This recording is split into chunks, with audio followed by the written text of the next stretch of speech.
All right, everybody, welcome to the first day of the challenge. I'm just going to spend a little bit of time, this may be a touch lengthy of a video, over a food list that we're going to give you guys. Sabrina should have it uploaded sometime today, but I just want to go over this list. Now, again, to start off with this list isn't every food under the sun. It's a handful of foods.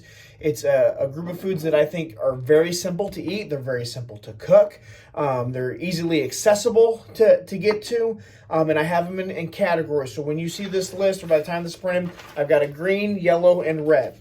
The green foods, when I look at a food, guys, I look at the vitamin and mineral profile ideally. So I want a ton of what I call nutrient dense food.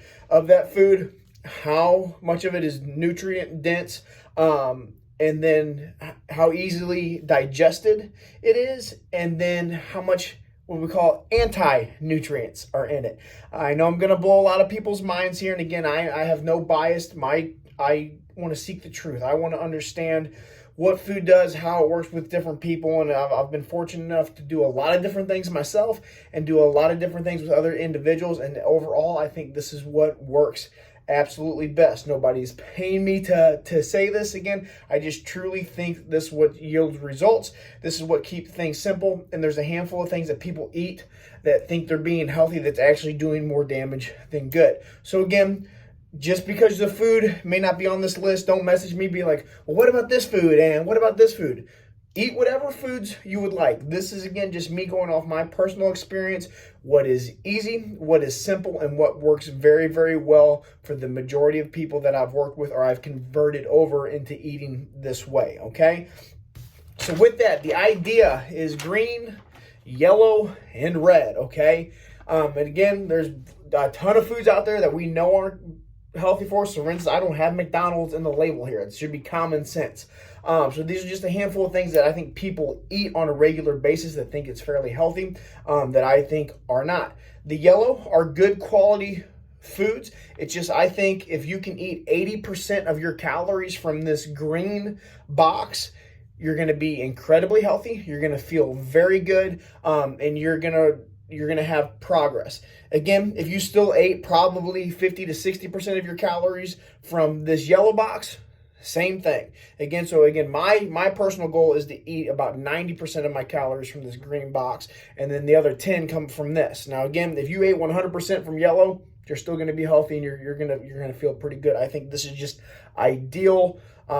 Maximum results will come from this, if that all makes sense. So I'm going to break it down a little bit, run through it, and again, there are plenty of foods that I have left off the green list, off the yellow list, and off the red list. This is just very simple and straight to the point, okay? So I have it broken up in proteins, I have it broken up in carbohydrates, I have it broken up into fats, and then I have a combo set up of protein and fats, because a lot of times it gets difficult, especially when we start counting our macros and we realize we've got a little bit of protein or a little bit of fat left. Like, there's a lot of foods out there that are both, so you got to be careful, because if you only have a little bit of protein left but you don't have too much fat, you obviously can't eat something that is both, because then that's going to put you over on your macros.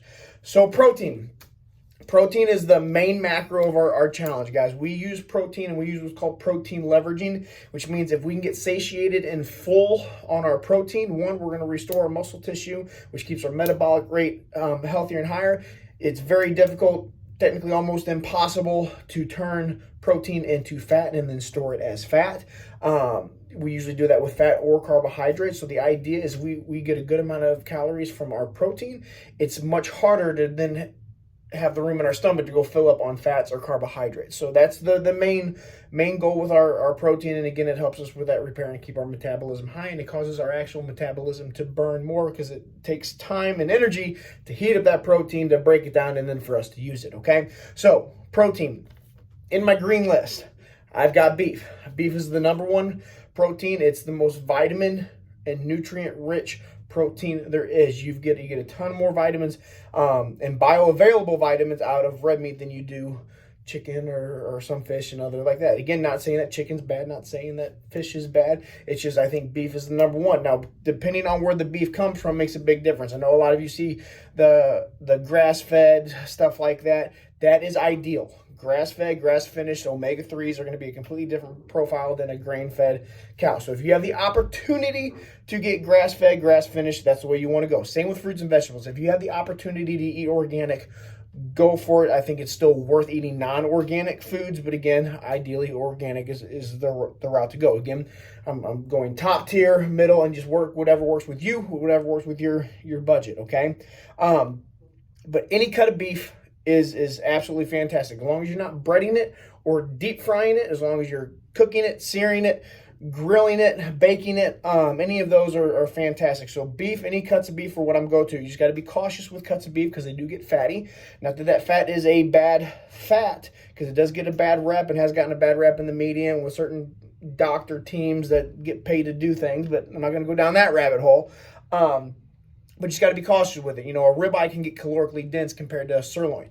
The majority of the beef that I eat is ground beef. It's affordable, it's cheaper, and I can get a higher grade of beef by eating ground beef because I don't want to spend the money on a grass-fed, grass-finished ribeye. It's too expensive, but I can get the same concept in the ground beef. So that's what works for me.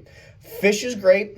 I think salmon and sardines are the top two. Again, high in omega-3s, high in other vitamins and minerals that is definitely worth keeping in your diet.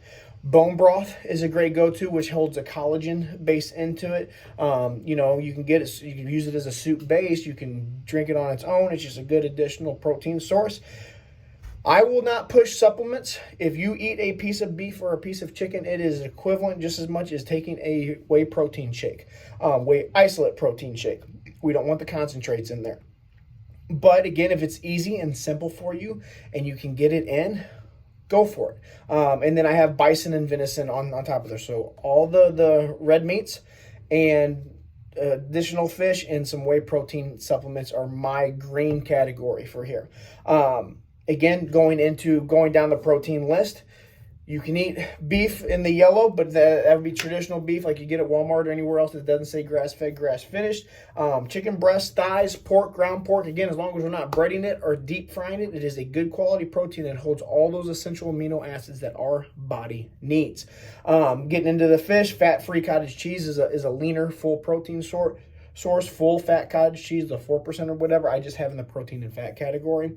And then to get into the red, I really try to stay away, and I stay 100% away from them, plant-based proteins. I know some people may go to that. It depends on, a lot of people have had bad experiences with protein powder, so then they go more towards a plant-based because they think it's easier on the stomach, when a lot of times they don't realize that an isolate is the easiest on the stomach. And it's actually the concentrates and the additives and the preservatives that they put in some of these poor grade protein powders that mess them up, not so much the protein itself when you get it in the pure isolate form, which is what we carry and what I obviously push. But plant-based proteins, whey protein concentrate on there, and soy. Soy is high on protein on paper technically. It's not a full essential amino acid, and soy wreaks havoc on our hormone system. And it throws us all out of whack. And the whole idea is the more in line our hormones are, the more efficient and the better we're going to feel. And soy, it just absolutely wrecks that. I know we may have a couple vegans in this challenge. If you'd like to have a conversation with me outside of this, because you guys are a little more detailed and dialed in, and obviously this may throw a huge wrench in your nutrition plan. So I bring on any questions, any concerns with that process, and we'll talk to you from there if that's the case. So those are the proteins, again, that I stick with. There's other proteins out there. There's things you can go to. I don't eat protein bars. They're too processed. They're not worth their time or their money. I'd rather do a simple protein shake in place of a protein bar. So overall, I avoid them. There are one or two out there that are okay, but it's not worth my time to put them on the list, okay? Into the carbohydrates. My green carbohydrates are vegetables and fruits. I stick with zucchini, asparagus, cucumbers, blueberries, sweet potatoes, white rice, honey if I'm going to use a little additional carbohydrate, and butternut squash are the ones I stick with. I'll tell you guys, when I'm staying on track, I don't eat anything outside of the green. One, I like everything that's in it, and this is what I feel best. Your body digests it very well. You absorb the nutrients out of it, and you should feel overall really good on this. Into the green, when we get into the yellow with the carbohydrates, traditional potatoes, other butternut squash. Butternut squash is on there. I need to take that out. That's actually in the green. Raspberries, apples, bananas, more of the sweeter fruits. Again, maple syrup instead of the honey. Again, these are good quality whole carbohydrates that we want to stick to. I don't do a ton of additional vegetables outside of the squash family, which is technically a fruit. Avocados are great. That's one that's not in there that I'm just realizing it. It's probably gonna be more towards your fat side anyway, but we do have in the fat, but that's technically a fruit as well. These have a ton of vitamins and minerals in them, and what a lot of people don't realize, a lot of plants, broccoli, cauliflower, Brussels sprouts, cabbage, kale, yes, they have, on paper, they have a ton of vitamins and minerals. Well, people don't realize with these fruits, especially if they're in the raw form, have a lot of anti-nutrients in them that attacks your body to keep you from absorbing the minerals and ideally not eating it as much. Plants can't defend themselves. So this is a way of them defending themselves because they can't just run away. So actually, there's a lot of internal issues that come with eating very rough vegetables, and I have found after eliminating them from my diet, I feel much better. Now, I'm not telling you don't have broccoli as a side. Broccoli is a good side. Just make sure you thoroughly cook it. Your body will break it down and use it much better if it's been thoroughly cooked. I would avoid eating any raw vegetables at all. I no longer eat salads because of that. If anything bloats you, like when you eat something and you feel like we're super bloated afterwards, that's a sign that you shouldn't eat it. Okay, that's why I don't eat legumes. I won't eat any beans. Again, I don't even have that on the list because I don't even mess with it, but something to think about. If you eat that and you don't feel great or feel bloated up, that's a sign that your body's probably not processing it very well, and you want to keep it out of your system. Some people break down other things much better than others. It just depends on what your body can be sensitive to, so you just kind of got to listen to it. So with the traditional carbohydrates in there, again, you can eat any fruit. I just have a handful of them on there just to keep it simple. Carbohydrates that I avoid completely. I avoid sugar, obviously high fructose corn syrup. I avoid all wheats, wheat glutens, and brown rice. I know a lot of people go to brown rice over white rice because they think it's healthier. Again, there's a touch more vitamins and minerals in brown rice in relative to white rice. They think it's a complex carbohydrate compared to it, but it's really not. Your body has the same insulin response to brown rice as it does white rice, so there's really no drastic difference in the glycemic index on that. But brown rice has the hull over it, the top of it, so it's technically protected. When you eat that, it wreaks havoc on our digestive system. So white is just easier digestible, and that's why white is at the top of the list for me, and brown is at the bottom, and I completely avoid it. When I eat brown rice, I bloat up like a balloon. I've got internal gas. When I eat white rice, I have zero issues at all. So that's why I have it set like that. So that's the carbohydrates. Again, those aren't the only ones. See what works with you. See what works with your system, what you feel good on. If you feel good, stick with it, okay? Into the fats. The fats in my green list. I've got avocados, butter, ghee, extra virgin olive oil, Brazil nuts, macadamia nuts, egg yolks, and then tallow, which tallow is a fat that comes from grass-fed, grass-finished beef. If you see in there, I've got in parentheses, the grass-fed, grass-finished is important. That's why it's in the grain. But those are the fats that I mainly stick to. I want to make sure to eat the nuts raw because, again, once they've been cooked and stuff like that, they usually have been soaked in some kind of highly processed seed oil to make the salt adhere to it, so I don't do any roasted. The nuts I will do raw, but again, that's what I go to when I'm looking for an additional fat source. I kid you not, if I'm a little bit low on my fat and I go to cook up a burger or something like that, and I've got extra fat, I'll actually take and cook 2 egg yolks over the top of it. I pull it out of the white, eat the egg yolk because I need the additional fat to add up to meet my macros. So I do stuff like that all the time. Into the yellow area, you've got avocado oils, olives, avocado oil mayo is a great go-to. Almonds, cashews, some heavy cream, and traditional butter are, again, good quality fats that I see myself going to or using. They're easily accessible. They taste pretty good typically. Avocado oil mayo is a great, you just got to make sure to really read the back of it because a lot of companies will mismarket it and say, oh, this is avocado oil mayo, and then it's like you look at the ingredients list and it's soybean oil, canola oil, water, vinegar, then avocado oil, which is barely in it. So they do that to market it, but they do that to keep it cheaper so they can sell it to make it look like it's healthy and make more money. It's a wicked scheme, guys. It's absolutely terrible, but my goal is to bring some of this to light to you guys so you don't make the same mistakes that I have personally made. I've learned all this through experience, guys. So just so you know, I've made the mistake. I'm trying to show you guys so you don't have to. And then in the fats, getting down, I stay away from all seed oils and vegetable oils. They're highly processed. They've been oxidized. There's all these other additional things that have been added to it so they can sit on the shelf forever. I know a lot of people think a vegetable oil is healthier or heart healthier, and it's so far from the truth, guys. So I stay away from canola oil, flaxseed oil, grapeseed, soybean. I pretty much stick with grass-fed butters. Avocado oils and extra virgin olive oils are the only traditional fats that I'll truly just stick with from an oil or fat standpoint. So those are just things to be looking at. If I look at the back of an ingredient list, when I'm on track, I don't eat anything with ingredients in it. I eat single ingredient foods. It's simple. I don't buy anything off the shelf. I eat a piece of meat and a vegetable or fruit next to it, and then I'm done. I keep it super simple. But again, that's just me. That works well with me.